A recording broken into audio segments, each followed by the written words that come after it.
요한복음 4장 43절로 54절의 말씀 한 목소리로 같이 읽겠습니다. 이틀이 지남에 예수께서 거기를 떠나 갈릴리로 가시며 친히 증언하시기를 선지자가 고향에서는 높임을 받지 못한다 하시고 갈릴리에 이르심에 갈릴리인들이 그를 영접하니 이는 자기들도 명절에 갔다가 예수께서 명절 중 예루살렘에서 하신 일을 보았음이더라. 예수께서 다시 갈릴리 가나에 이르시니 전에 물로 포도주를 만드신 곳이라. 왕의 신하가 있어 그의 아들이 가버나움에 병들었더니 그가 예수께서 유대로부터 갈릴리로 오셨다는 것을 듣고 가서 청하되 내려오셔서 내 아들의 병을 고쳐주소서 하니 그가 죽게 되었음이라. 예수께서 이르시되 너희는 표적과 기사를 보지 못하면 도무지 믿지 아니하리리라. 신하가 이르되 주여 내 아이가 죽기 전에 내려오소서. 예수께서 이르시되 가라 내 아들이 살아있다 하시니 그 사람이 예수께서 하신 말씀을 믿고 가더니 내려가는 길에서 그 종들이 오다가 만나서 아이가 살아있다 하거늘 그 낫기 시작한 때를 물은즉 어제 7시에 열기가 떨어졌나이다 하는지라. 그의 아버지가 예수께서 내 아들이 살아있다 말씀하신 그때인 줄 알고 자기와 온 집안이 다 믿으니라. 이것은 예수께서 유대에서 갈릴리로 오신 후에 행하신 두 번째 표적이니라. 아멘. 할렐루야. 우리가 요한복음 말씀을 함께 나누고 있습니다. 특별히 우리 장로님을 위해서 우리가 기도하기를 원합니다. 이 혈당이 올라가 가지고요. 그 혈당이 잘 떨어지지 않아서 지금 입원 중에 계신데요. 그래서 건강이 속히 회복될 수 있도록 위해서 기도하고 간구하시면 감사하겠습니다. 우리가 요한복음 4장을 통해서 사마리아 여인을 만나신 예수님의 그 모습을 우리가 함께 나눴습니다. 거기서 예배에 대해서 말씀하시죠. 아버지께 참되게 예배하는 자는 영과 진리로 예배할 때가 오노니 곧 이때라. 아버지께서 자기에게 이렇게 예배하는 자들을 찾으시느니라. 하나님은 영이시니 예배하는 자가 영과 진리로 예배할지니라 라고 하셨습니다. 그러니 하나님은 예배하는 자를 찾으세요. 그런데 어떻게 예배하는 자를 찾으실까요? 영과 진리로 예배하는 자를 찾으세요. 영과 진리로 드리는 예배는 우리가 준비하여서 나아가서 드릴 수 있는 예배 차원이 아닙니다. 하나님이 여호와 일에 준비해 주셔야 가능한 것인데요. 그 여호와 하나님께서 여호와 일에로 준비하신 것이 예수 그리스도의 십자가와 성령님이신 줄 믿습니다. 영과 진리는 그러므로 성령과 그리스도로 말미암아 드리는 예배예요. 그러니 우리가 방금 전에도 찬양한 찬양처럼 빈손 들고 앞에가 십자가를 붙드네. 이것이 바로 예배자의 예배드리는 모습인 줄 믿습니다. 나는 없고 오직 예수로만. 그러니 예수님께서 이 사마리아 여인에게 내가 말하는 메시아가 바로 나다라고 말씀하실 때 그 여인의 눈이 환하게 밝히는 거예요. 그전에는 예수님께서 생명생수에 대해서 말씀하시는데 그러면 여인이 뭐라고 하느냐? 그러면 물 안 기르러 와도 되겠네요 하는 수준에 머물러 있다면 예수님이 그 여인의 눈을 열어주신 것이죠. 그러니 이 여인이 물동이를 버려두고 동네로 들어가서 사람들에게 이르러서 메시아를 만났다라고 증거합니다. 물동이를 버려두고 동네로 들어가서 사람에게 전하는 모습, 이것이 우리가 삶으로 드리는 예배의 모습인 줄 믿습니다. 그러니 우리의 삶 가운데 이 예배의 모습이 얼마나 드러나고 있는가 항상 우리를 점검해 봐야겠습니다. 예수님께서 예루살렘에서 갈릴리로 가시는 길에 사마리아를 들리시고요. 그리고 갈릴리에 가셨습니다. 근데 거기서 예수님이 뭐라고 하시나요?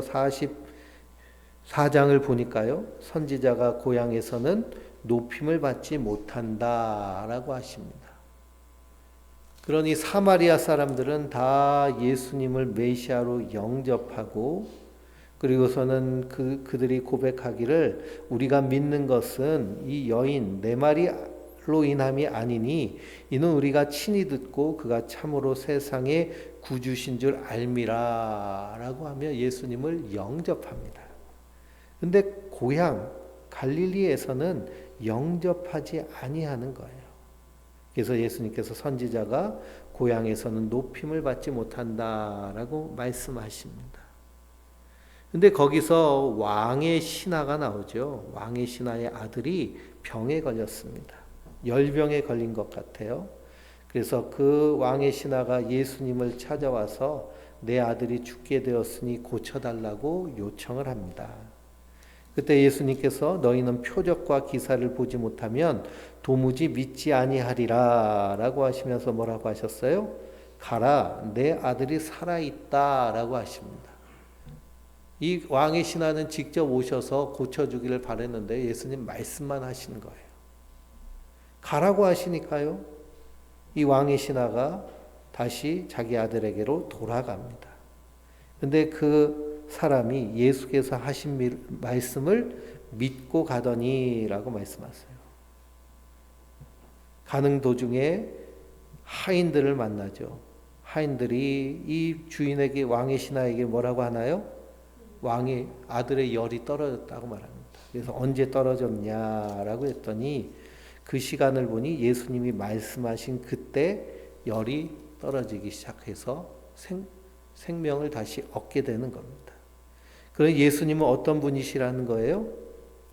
말씀하시면 살아난다는 것을 의미합니다. 예수님은 말씀하시면 예수님 하나님이시기 때문에 그 말씀대로 그대로 되는 줄 믿습니다. 그러니 사마리아 여인에게는 내가 그라라고 하실 때 사마리아 여인 안에 무엇이 들어오는 거예요? 믿어지는 믿음이 들어오는 겁니다. 그러니 우리도 그 은혜 안에 거해야겠습니다. 하나님의 말씀을 굳게 붙잡는 거예요.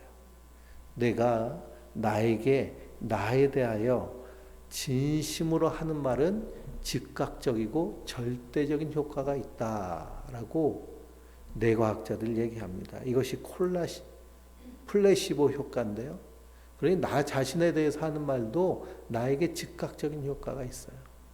왜 그러냐? 하나님의 형상에 따라 지음받은 인간은 그 말에 무엇을 주셨어요? 권세를 주셨어요. 그러니 우리가 나에 대하여서 무슨 말을 하고 있는가? 예수님은 이 왕의 신하에게 뭐라고 말씀하세요? 내 아들이 살아있다라고 말씀하십니다. 살아있다. 거기다 죽어가는 그 아들을 향해서도 살아있다 하시니 살아나는 거예요. 그러니 우리 안에서 늘 셀프톡 돼야 되는 것이 무엇이냐면 하나님의 말씀, 예수님의 말씀으로 셀프톡 돼야 될 줄 믿습니다. 할 수 있거든 무엇이냐? 믿는 자들에게는 능치 못함이 없느니라. 예수님 그렇게 말씀하시는데요. 자꾸 우리는 뭐라고 얘기해요? 안 돼요. 할 수 없어요. 못해요. 안 돼요. 힘들어요. 그러니 우리가 얼마나 예수님과 반대 방향으로 가고 있는가. 그럴 때는 어떻게 해야 될까요? 나는 죽고 예수님의 말씀 내 안에서 강하게 살아내야 될 줄 믿습니다.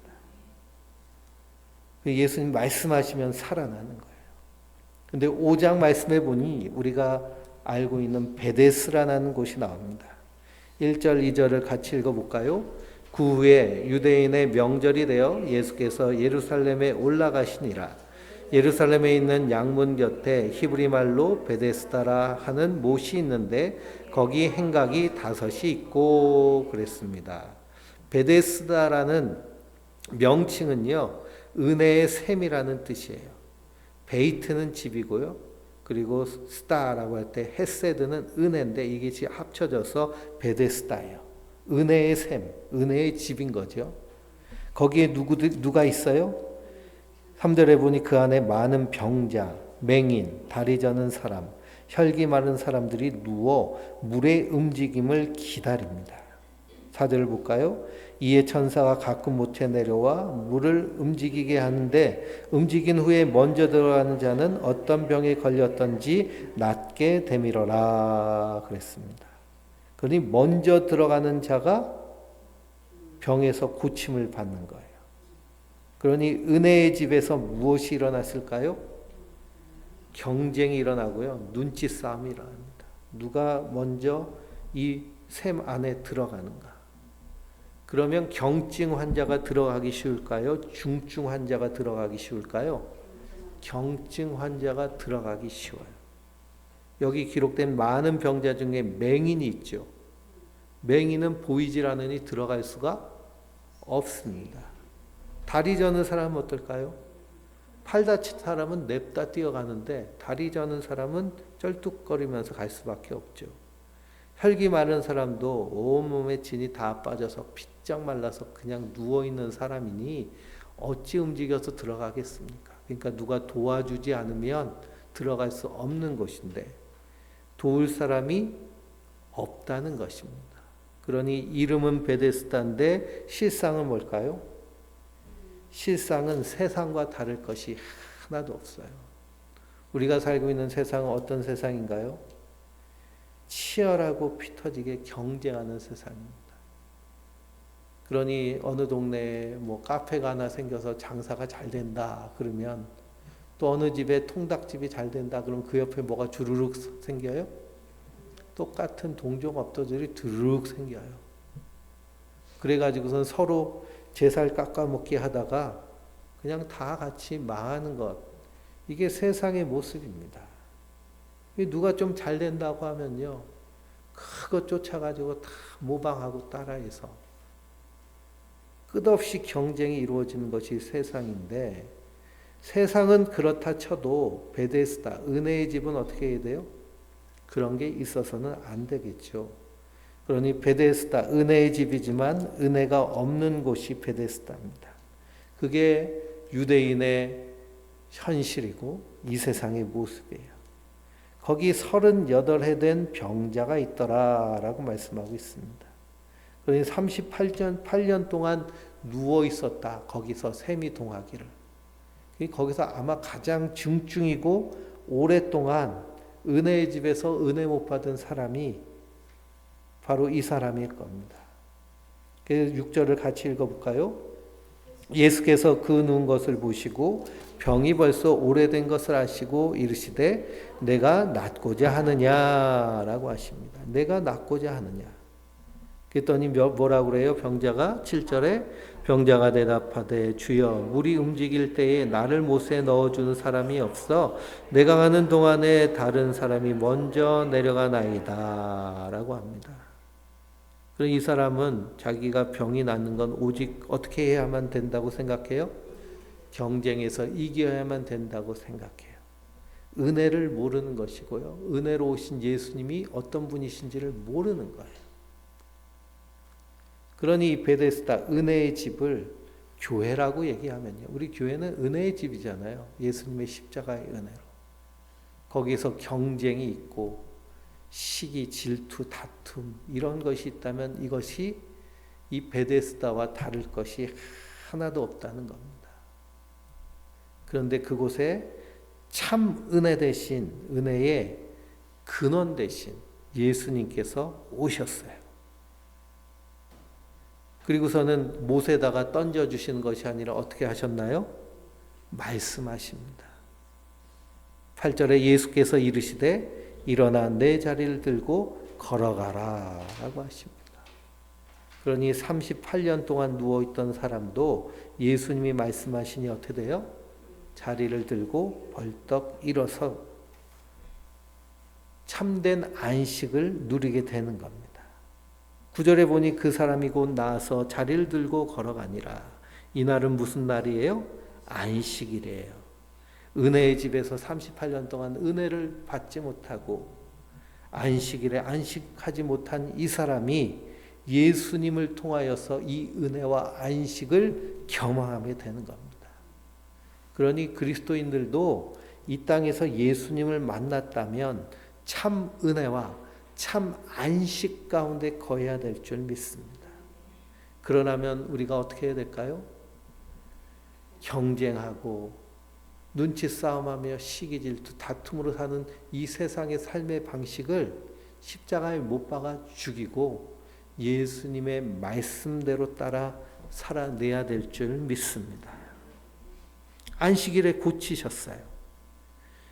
그러면 이 사람이 38년 동안 누워 있다가 이제는 깨끗하게 나았으니 사람들이 다 어떻게 해야 정상일까요? 예, 축하해줘야죠. 좋아해줘야죠. 그냥 크게는 못하더라도 작게나마 파티라도 열어서 축하하고 감사하고 기뻐해야 될 일이 바로 이 일입니다.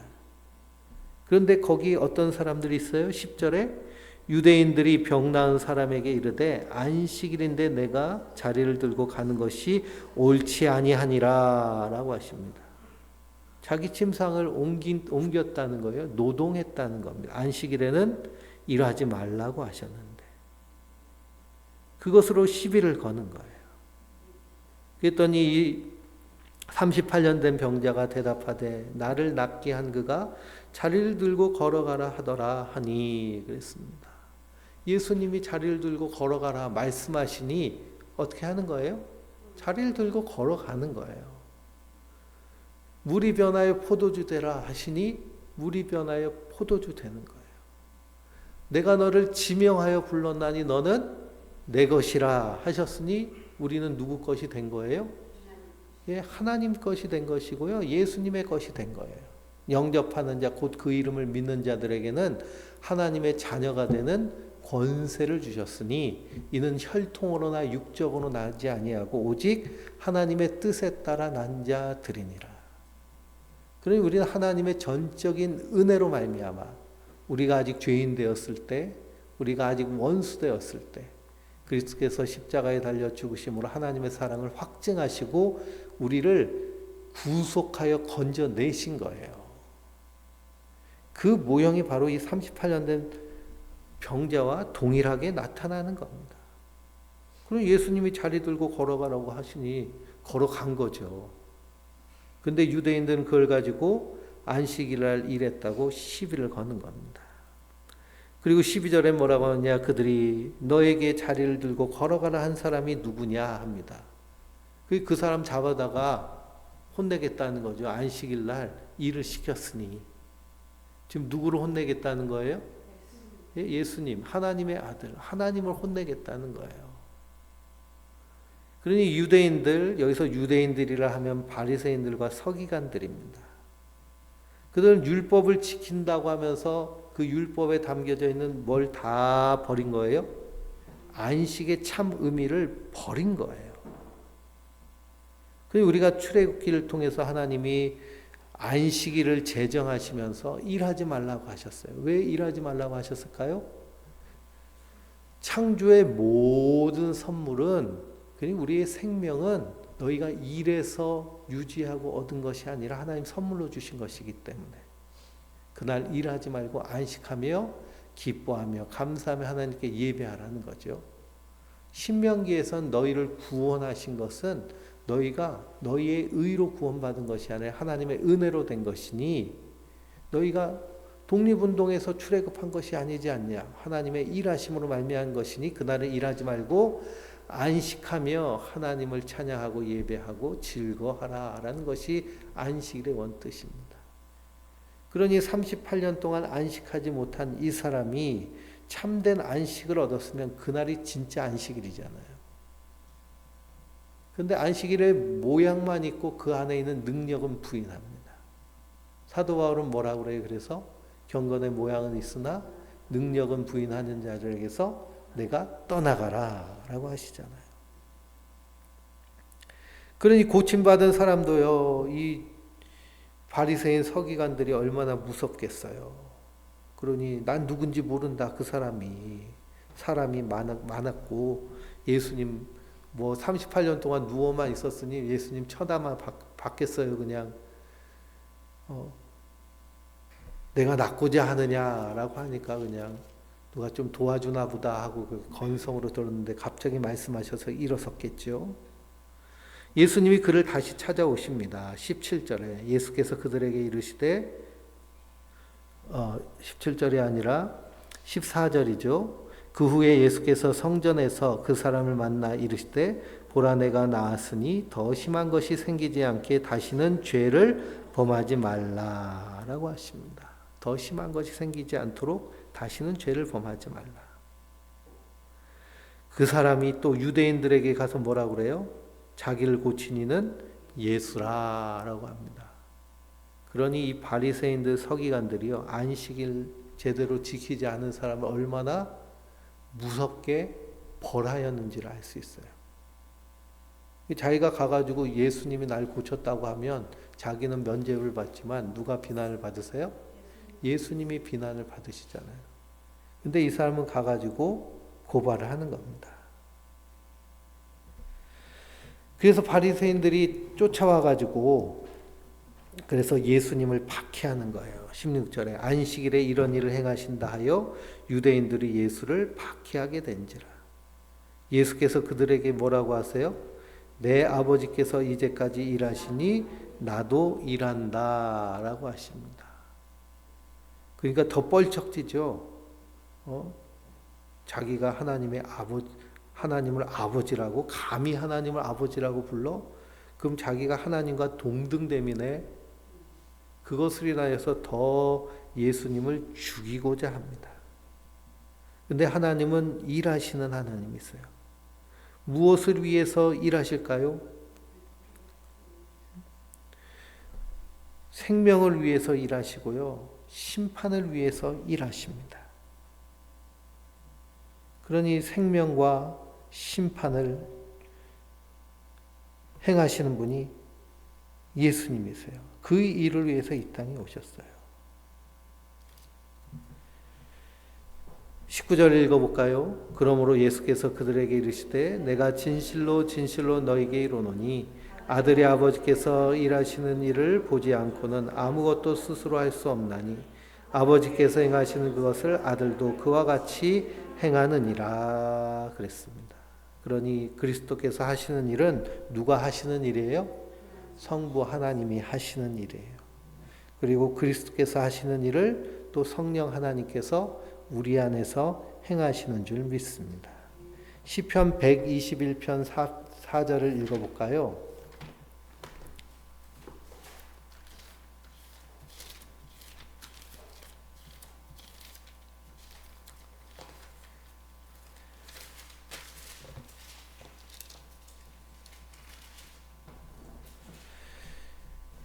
(121편) 한번 쭉 읽어보겠습니다.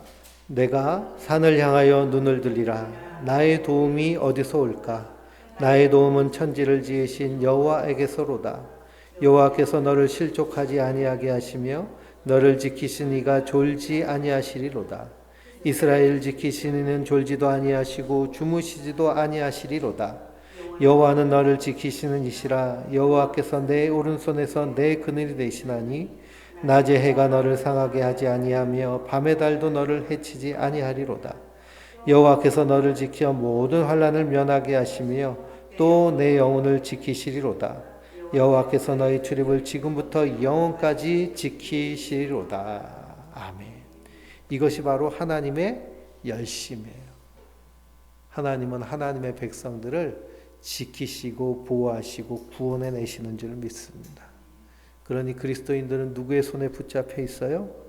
하나님 손에 붙잡혀 있어요. 마귀가 아무리 흔들라고 해도요, 감히 손대지 못해요. 그러니 예수님이 십자가에 달려 고난받으시기 전에 베드로를 향해서 말씀하시잖아요. 시몬아 시몬아 사단이 너를 밀가부르듯 청구하였으나 내가 너를 위하여서 기도하니 너희 믿음이 떨어지지 않도록 기도하니 너는 돌이킨 이의 형제들을 굳게 하라 라고 말씀하십니다. 마귀가 아무리 밀가부르해도 누가 베드로를 위해 기도하셨어요? 예수님이 베드로를 위해 기도하셨어요. 예수님 십자가 달려 고난 당하실 때 제자들이 다 배신했죠. 그 중에 가룟 유다는 예수님을 30에 팔았고, 또 베드로는 그 법정에서 예수님을 3번이나 부인했습니다. 어찌 보면 배신은 똑같아요. 그런데 가룟 유다를 위해서 예수님은 기도하지 않으셨어요. 차라리 태어나지 않았으면 그 사람에게 더 유익하였을 것이다. 그런데 베드로를 위해서는 예수님이 기도하셨어요. 그래서 그의 믿음이 떨어지지 않고 굳게 세워진 줄 믿습니다. 이와 같이 성령도 우리의 연약함을 도우시나니 우리가 마땅히 구할 바를 알지 못할지라도 오직 성령께서 우리를 위하여 친히 간구하시느니라. 마음을 살피시는 이가 성령의 생각을 아시나니 성령이 하나님의 뜻을 따라 우리를 위하여 친히 간구하시느니라. 그러니 하나님을 사랑하는 자, 곧 그의 뜻대로 부르심을 입은 자들에게는 모든 것이 합력하여 선을 이루느니라. 성령께서도 우리를 위하여서 우리 연약함을 위하여서 친히 간구하시는 줄 믿습니다. 뿐만 아니라 로마서 8장 36절을 보면 보좌 우편에 앉아 계신 그리스도께서 우리를 위해 하고 계신 일은 무엇일까요? 우리를 위해 친히 간구하고 계세요. 베드로를 위해 기도하시듯이 우리를 위해 기도하시는 줄 믿습니다. 그게 하나님의 일하심이에요. 그 하나님의 일하심 그대로 그리스도께서 일하셔서 우리를 구원해내시고 하나님의 백성으로 하나님 나라로 우리를 인도하여 가시는 줄 믿습니다.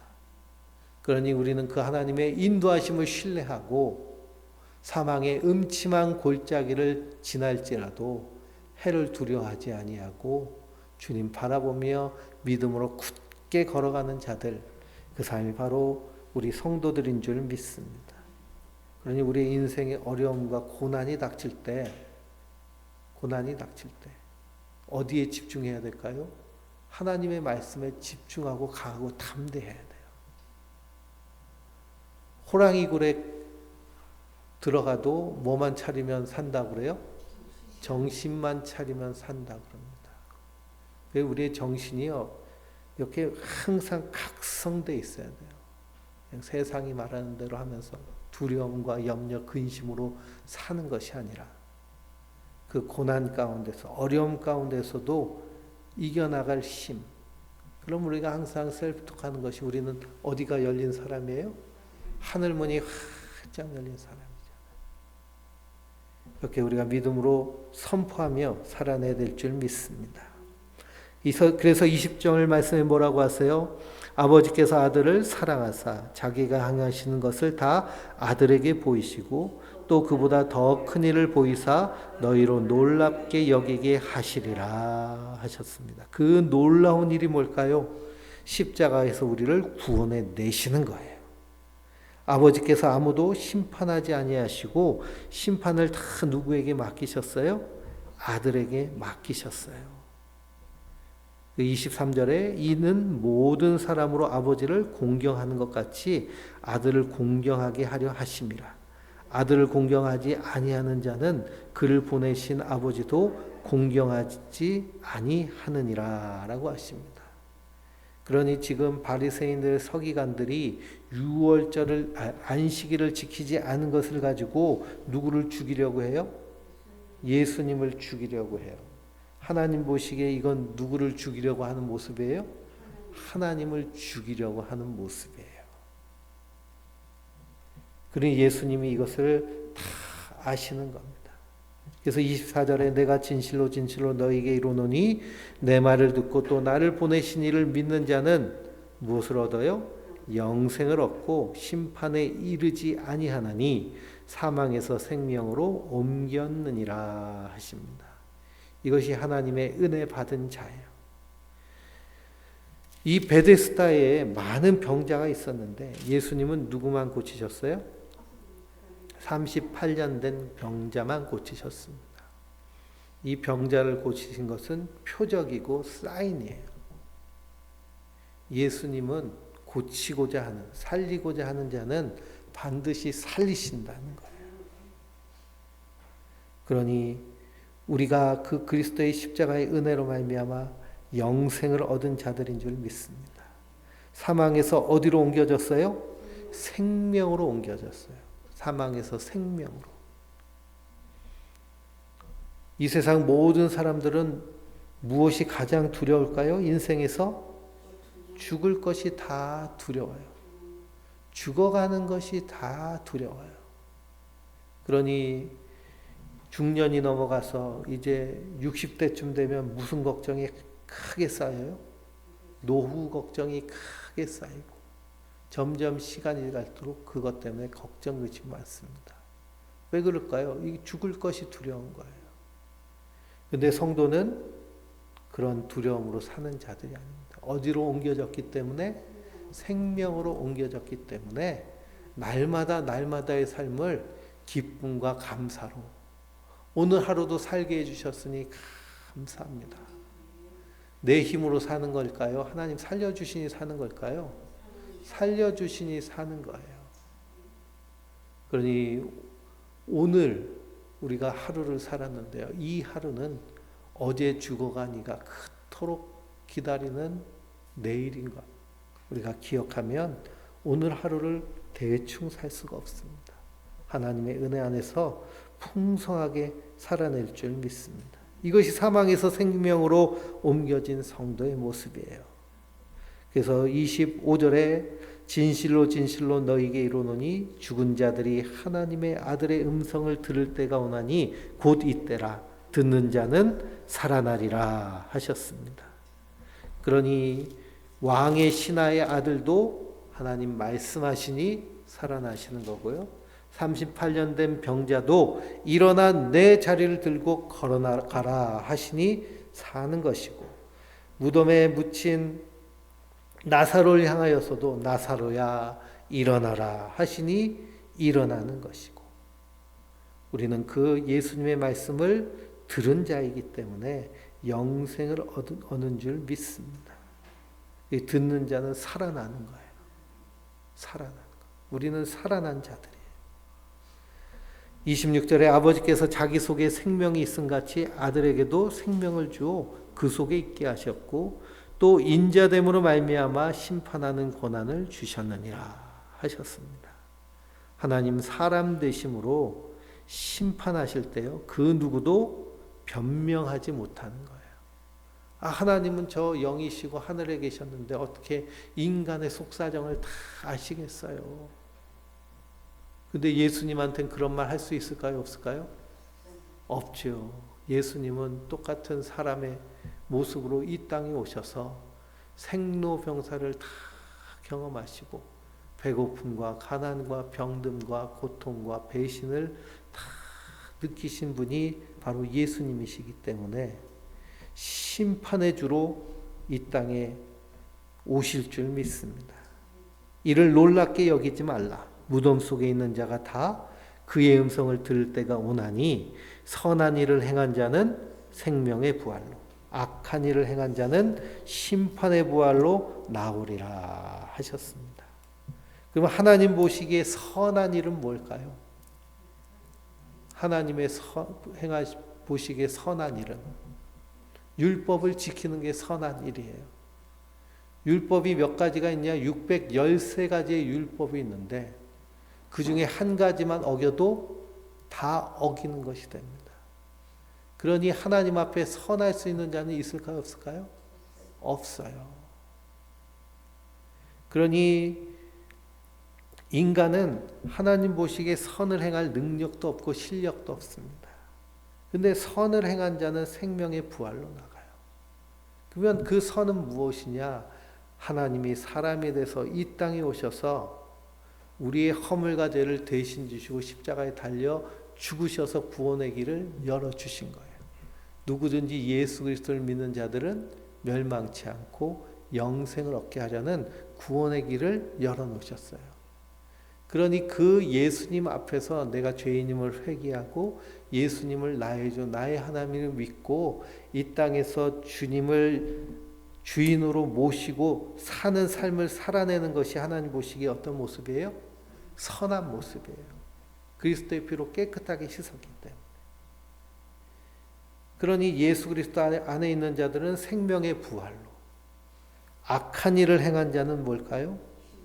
심판의 부활로. 예수님이 하나님이 구원의 길을 이렇게 여셨는데 구원의 길을 그냥 쑥딱 구멍 뚫어가지고 문 달아서 여신 게 아니잖아요. 자기의 피로 여신 그 길을 믿지 아니하는 것은 악한 일인 것입니다.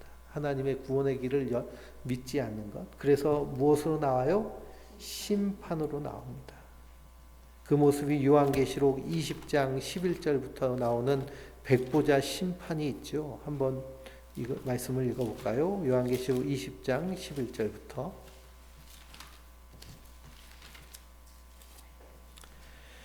(20장 11절부터 15절입니다) 또 내가 크고 흰 보좌와 그 위에 앉으신 이를 보니 땅과 하늘이 그 앞에서 피하여 간데 없더라.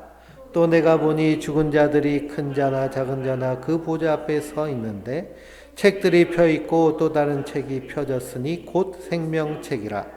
죽은 자들이 자기의 행위를 따라 책들에 기록된 대로 심판을 받으니 바다가 그 가운데서 죽은 자들을 내어주고 또 사망과 음부도 그 가운데서 죽은 자들을 내주매 각 사람이 자기의 행위대로 심판을 받고 사망과 음부의 불못에 던져지니 이것이 둘째 사맛 곧 불못이라.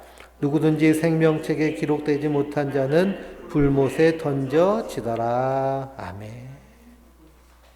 그러니 바다에서도 죽은 자를 내주고 사망과 음부도 그 가운데서 죽은 자를 내주고 그 사람들은 어떻게 심판받아요? 자기의 행위대로 심판을 받아요. 자기의 행위대로 심판하세요. 그래서 책들에 기록된 자들은 자기의 행위대로 심판을 받는데 우리 그리스도인들은 어떨까요? 우리 그리스도인들은 예수 그리스도의 십자가 피로 깨끗하게 씻어져서 책들에 기록된 죄가 없어요. 왜냐? 누가 다 값을 치르셨기 때문에, 예수님이 다 값을 치르셨기 때문에. 그래서 어디에 이름이 적혀 있어요? 생명책에 이름이 기록되어 있어요. 그래서 생명으로 이미 옮겨진 줄 믿습니다. 그리고 우리가 이 생명의 부활의 약속을 받았으니 우리가 고린도전서 15장을 보면 사도 바울이 부활의 영광스러움에 대해서 잘 표현하고 있습니다. 썩을 것이 썩지 아니할 것을 입기를 간절히 소망하며 이 땅에서 예수님을 나의 주 하나님으로 믿고 살아가는, 그래서 주님의 말씀이 내 인생의 가장 강력한 그러한 명령이며 셀프톡이고 긍정 화건이 돼서 살아내는 자들이 성도들인 줄 믿습니다. 이 굳건한 믿음을 가지고 예수님을 의지하고 믿음으로 기도하고 믿음으로 선포하는 하나님의 사람들 되시길 주님의 이름으로 축원드립니다.